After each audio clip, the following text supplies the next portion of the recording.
At the $1 million grand opening of my brother's clinic in Austin, my father shoved me toward the door and barked, "Don't bring your poor face in here and ruin your brother's luck for the whole year. Go marry a billionaire instead." I simply straightened his collar and calmly replied, "I'm just worried this clinic built on a mountain of debt is about to collapse. Welcome back to the Revenge Diaries. I'm Gemma, and this is how I exposed my family's scam of the century." At the grand opening of my brother's medical clinic built with every last penny of my parents' life savings, I arrived wearing a simple business suit. My father, Lawrence Sterling, intercepted me at the entrance before I could even step onto the polished marble floor. He didn't offer a hug or even a nod. Instead, he shoved a finger toward the exit. "Don't bring your poor face in here and ruin your brother's luck for the entire year," he hissed, his voice trembling with a mix of pride for his son and pure disdain for me. "Go find a billionaire to marry so you can finally stop being a burden to this family." I wasn't angry, and I didn't try to justify myself. I simply stepped closer and calmly straightened the expensive silk tie that sat crookedly on his collar, a flashy piece of jewelry masking a rotten truth beneath. I looked straight into the eyes of the man who had kicked me out of the house 13 years ago and whispered just loud enough for the two of us to hear, "Dad, you should worry more about this clinic being built on millions of dollars in opaque cross loans than you should about my face. If I were you, I'd check the safe before the economic police come knocking." My father let out a bitter laugh, dismissing it as the desperate threat of a jealous sibling before shoving me out of the lobby. He had no idea that the strategic investor invitation in my jacket pocket was the very thing that would decide the survival of the Sterling clan tonight. Welcome to my story. If you have ever been looked down upon by your own flesh and blood, please hit subscribe and leave a stay strong comment to give me more motivation. The truth about the Sterling family's scam of the century will be exposed right after this. The heavy scent of expensive bourbon in the air always triggers a phantom ache in my chest, dragging me back to a humid July night 13 years ago. We were seated around the mahogany dining table in our Austin home, a table that felt more like a courtroom than a place for family gatherings. My father, Lawrence Sterling, took a slow, deliberate sip from his crystal tumbler before sliding a thick manila envelope toward my brother. $180,000, Lawrence announced, his voice booming with a terrifying kind of pride. "That is your future, Trent, the finest medical school in the country. You are going to be the man who puts the Sterling name on a brass plaque." Trent, the golden boy of the household, smirked as he clutched the envelope like a trophy. I sat across from them, my own thin folder containing an acceptance letter from a top-tier finance program in New York City. I had worked 3 part-time jobs during high school, just to afford the application fees, hoping that my straight-A average would finally earn me a seat at the table. When I finally pushed my document toward Lawrence, he didn't even open it. He simply set his glass down, the ice clinking like a death knell. "I looked into your little project, Gemma," he said, his tone shifting to a chillingly practical edge. "Finance is a shark's game, and frankly, it's not a stable path for a woman who should be focusing on building a home. I've made a decision. I will pay your tuition only if you enroll in the local teacher's college. It's a respectable, steady career that will allow you to marry well and support your brother's legacy when the time comes." I felt the oxygen leave the room.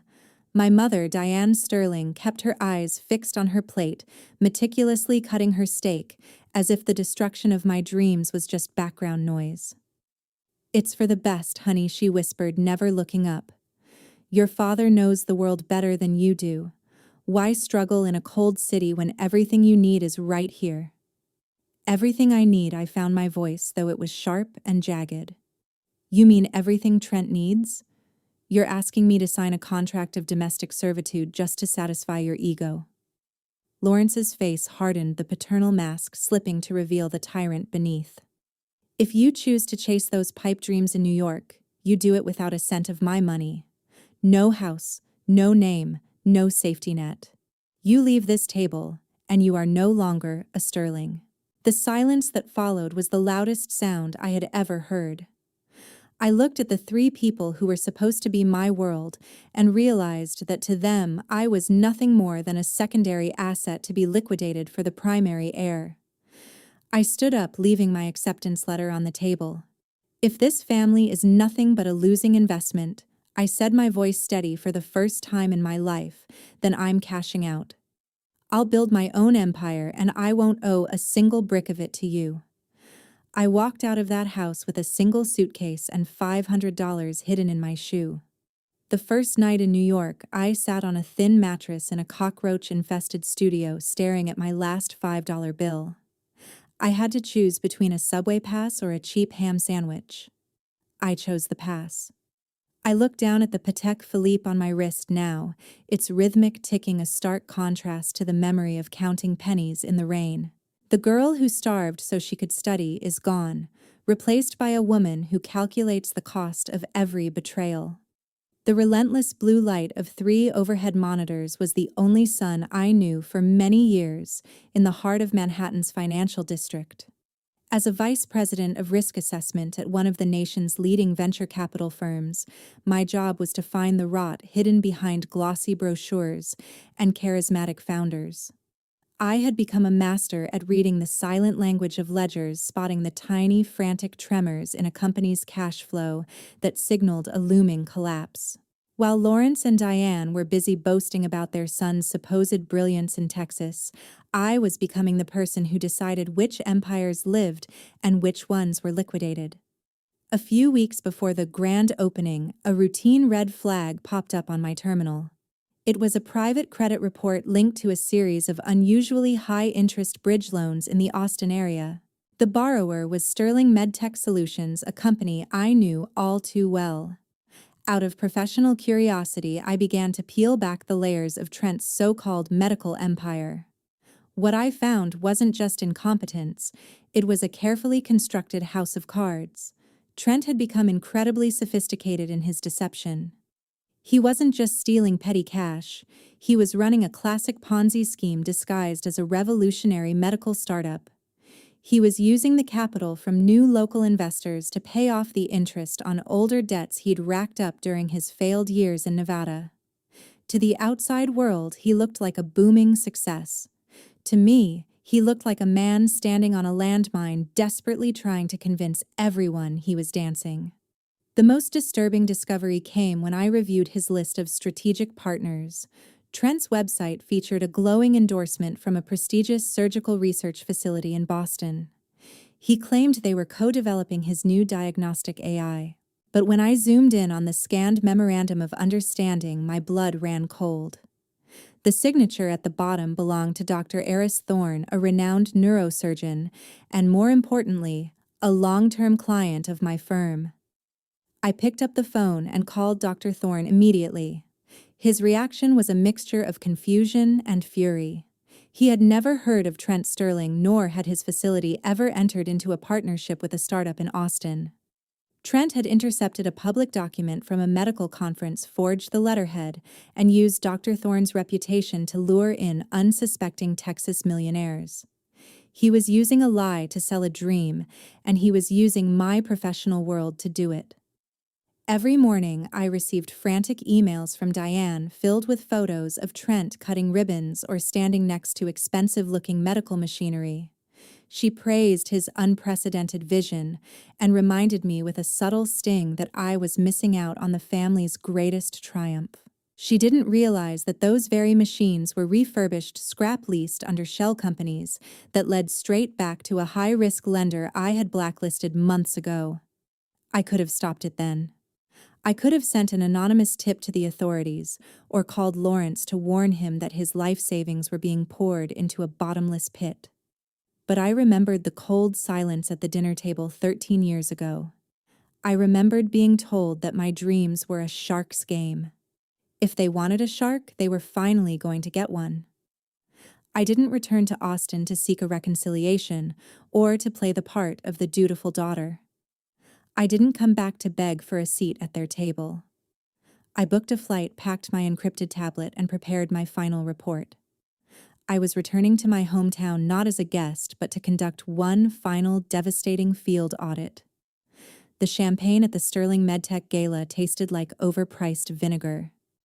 I stood near a towering display of what Trent called next-gen diagnostic pods, but my eyes weren't on the sleek white casing.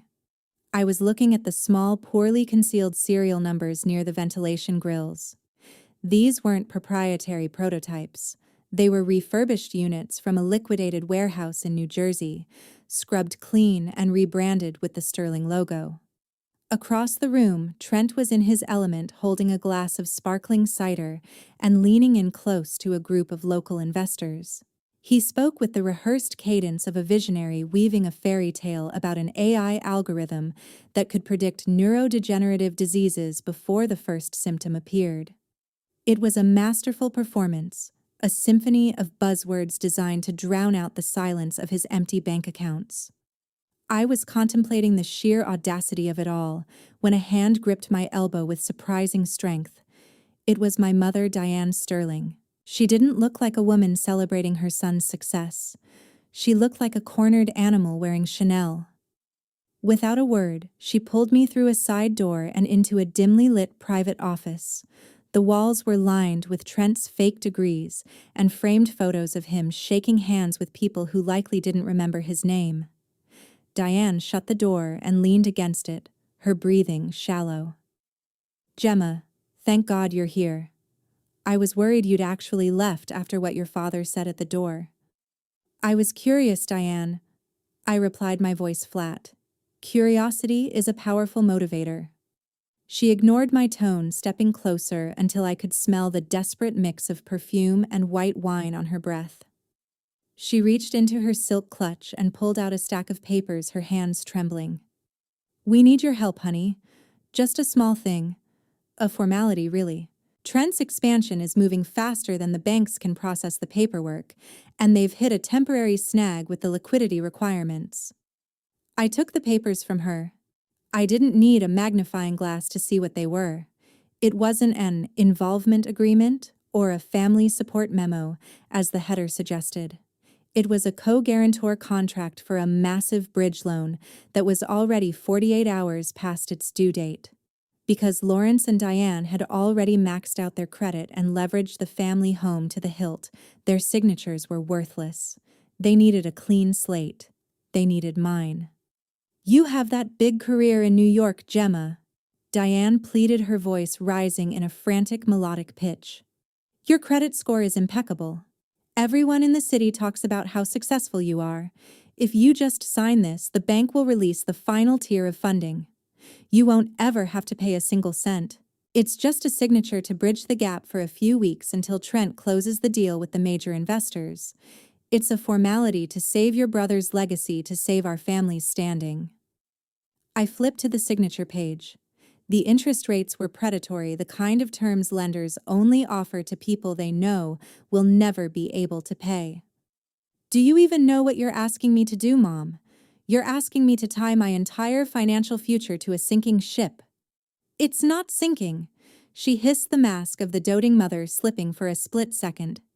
"It's soaring. You just can't stand to see him succeed, can you? You've always been so cold, so calculated. Your father and I have sacrificed everything for this. If you don't sign this, the bank will start the foreclosure process on our house by Monday. Is that what you want, to see us on the street while you sit in your fancy New York office?" She was using the oldest weapon in her arsenal, guilt. She wasn't asking for help. She was demanding a sacrifice to pay for Trent's lies. I looked at the pen she was forcing into my hand, then at the desperate, hollow woman before me. The audit was no longer just about numbers. It was about the blood price they expected me to pay for the privilege of being ignored. I walked out of the private office and back into the blinding brilliance of the gala, leaving Diane and her predatory contract behind. The air in the ballroom felt heavier now, thick with the scent of lilies and the hushed whispers of people waiting for a spectacle. At the far end of the hall, a raised mahogany stage had been set up, bathed in a sharp white spotlight that made everything look sterile and unreal. Lawrence stood at the podium, his posture rigid and triumphant like a king presiding over a kingdom built on shifting sands. Beside him sat Mr. Harrison, the billionaire investor whose approval everyone in the room was starving for. He looked exactly as I remembered from our brief encounter in New York, composed, sharp-eyed, and utterly unreadable. He wasn't clapping. He was simply watching his chin resting on his hand as if he were analyzing a complex puzzle. Lawrence tapped the microphone, the feedback whining through the speakers and cutting through the chatter. "Ladies and gentlemen, friends and distinguished colleagues," he began, his voice booming with a false practiced warmth. "Today is a victory not just for Sterling MedTech but for the Sterling family. Success means nothing if you don't have the people you love standing beside you." I tried to blend into the shadows near the bar, but Lawrence's eyes locked onto mine with a terrifying intensity. He gestured toward me, a broad, welcoming smile stretching across his face. "In fact, I'd like to invite my daughter Gemma Sterling to join us up here. Many of you know she's been making quite a name for herself in the financial world up north, but tonight, she's come home to show where her true heart lies." The room erupted in polite applause. Hundreds of heads turned toward me, their faces blurred by the glare of the lights. I felt like a lamb being ushered toward an altar. I had no choice but to walk forward, my heels clicking rhythmically against the floor, a sound that felt like a countdown. As I ascended the steps, Lawrence grabbed my hand, squeezing it so hard his knuckles turned white. To the audience, it looked like a father's proud embrace. To me, it was a shackle. He pulled me close to the podium and leaned down, his lips brushing against my ear as the applause continued. His breath smelled of bourbon and desperation. "Don't you dare embarrass us now, Gemma," he hissed, his whisper a razor-sharp contrast to his smiling face. "Diane told me you're being difficult. Listen to me carefully. If you don't sign that commitment of support right now in front of Mr. Harrison and everyone here, you are single-handedly destroying your brother's future. You're destroying this family. I will make sure everyone in Austin knows you're the reason we lost everything." He straightened up, beaming at the crowd. "Gemma has been so inspired by Trent's vision that she's decided to become a primary guarantor of our next phase of funding, a true testament to family solidarity." A waiter appeared carrying a silver tray with the very papers Diane had tried to force on me, along with a heavy gold pen. The silence that followed was suffocating. I could feel Trent's smug gaze from the front row and the judgmental weight of 100 guests waiting for me to play my part. I looked over at Mr. Harrison. He was leaning forward now, his gray eyes narrowed, waiting to see if I would succumb to the trap or burn the stage down. The pen felt like lead in my hand, the gold surface reflecting the cold, calculating lie my father expected me to sign. The gold pen felt unnaturally light, a hollow tool designed to sign away my soul for a lie I didn't help create. Lawrence stood beside me, his chest puffed out with an arrogance that was about to be obliterated. He leaned in, his smile widening for the cameras, waiting for the stroke of ink that would cement my ruin. But instead of touching the nib to the paper, I set the pen down on the silver tray with a deliberate metallic click that echoed through the silent hall. I stepped back from the podium and turned my gaze toward the VIP table. "Before we finalize any commitments," I said, my voice projecting with a clarity that silenced the remaining whispers in the room, "I believe we should hear from someone whose expertise in these matters far exceeds my own. Mr. Harrison, would you care to join me on stage?" A ripple of confusion swept through the audience. Lawrence's smile flickered, a twitch of panic dancing in his eyes. Mr. Harrison stood up, his movements fluid and calm, and walked toward the podium. He didn't look like a man about to invest. He looked like a judge about to deliver a verdict. "I've spent 40 years identifying sound investments." Mr. Harrison began, his voice deep and authoritative. "But I've spent even longer identifying fraud. I didn't come to Austin tonight because I was impressed by a glossy brochure.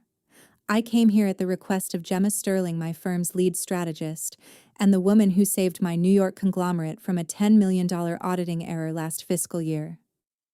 The collective gasp from the room was audible. Lawrence staggered back, his face draining of color as he looked at me as if seeing a ghost. I didn't give him time to recover. I pulled a small encrypted remote from my pocket and pressed a button. The giant LED screen behind the stage, which had been displaying the Sterling MedTech logo, flickered and changed. Suddenly, the banquet hall was flooded with the cold reality of spreadsheets and bank statements. "This isn't a diagnostic empire," I announced, pointing to the glowing numbers. "It's a revolving door of debt. These screens show the cross-collateralization of 3 separate high-interest loans, all using the family home as a primary guarantee. And those state-of-the-art machines in the lobby here is the repossession notice from the New Jersey warehouse they were leased from. They are scheduled to be hauled away in 72 hours because the payments are 4 months in arrears." I scrolled to the next slide, showing the forged signature of Dr. Eris Thorne. Trent isn't a visionary. He's a forger who exploited the reputation of world-class surgeons to lure you into a Ponzi scheme. He used new investor capital to pay the interest on old gambling debts from Nevada. There is no AI. There is no patent. There is only a massive gaping hole where your money used to be. The effect was instantaneous. The polished veneer of the gala shattered like glass.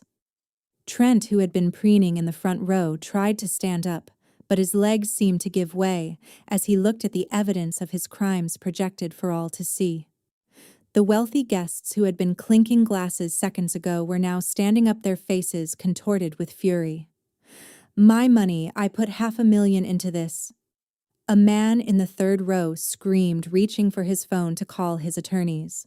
The room descended into a cacophony of shouting accusations and the frantic sounds of people demanding their contracts be voided. Mr. Harrison looked at Lawrence, who was clutching the podium for support, his mouth working but no sound coming out. "Gemma warned me this was a house of cards," Mr. Harrison said coldly, stepping away from the microphone. And it seems she was right. "The Sterling name isn't a brand anymore, Lawrence. It's a liability." I stood in the center of the chaos, the blue light of the fraudulent data washing over me. I wasn't the daughter they had ignored or the sister they had exploited. I was the auditor who had finally closed the books on their lies. The sound of Trent's phone buzzing incessantly on the podium was the final nail in the coffin. It was a series of automated alerts from the bank echoing through the now silent room as the guests stood paralyzed in shock. His accounts had been frozen, and the secret mortgage Lawrence had taken out on the family home to fund this masquerade had officially triggered a foreclosure notice. Within seconds, the digital facade of the Sterling family's wealth vanished, replaced by the cold, hard reality of impending bankruptcy. The heavy double doors of the ballroom swung open, but it wasn't more guests arriving. 4 officers from the Financial Crimes Division entered, their faces grim as they approached the stage. The formal complaint filed by my firm earlier that morning had finally moved the wheels of justice. Trent didn't even try to run. He simply sank into a chair, staring at the floor as the handcuffs clicked shut around his wrists. The golden boy had finally run out of borrowed time. Lawrence's face turned a terrifying shade of purple. He lunged toward me, his fingers trembling with a mix of rage and desperation. "You did this!" he screamed, his voice cracking as the remaining guests watched in horror. "You calculated this entire thing just to humiliate us. You're a cold-blooded monster, Gemma. How could you destroy your own father and brother? We are your blood." I stood my ground, my expression as unyielding as the granite pillars of the hall. "I didn't destroy this family, Dad," I replied, my voice echoing with a calm that seemed to infuriate him even more. "You destroyed it the moment you decided that a shiny lie was worth more than a difficult truth. You chose to bet everything on a flashy deception, and now you're simply paying the price for a losing hand. You didn't want a daughter. You wanted a safety net for your pride. Well, the net is gone." Diane sat on the edge of the stage, weeping into her silk scarf, but I felt no urge to comfort her. Her silence 13 years ago had been her contribution to this disaster.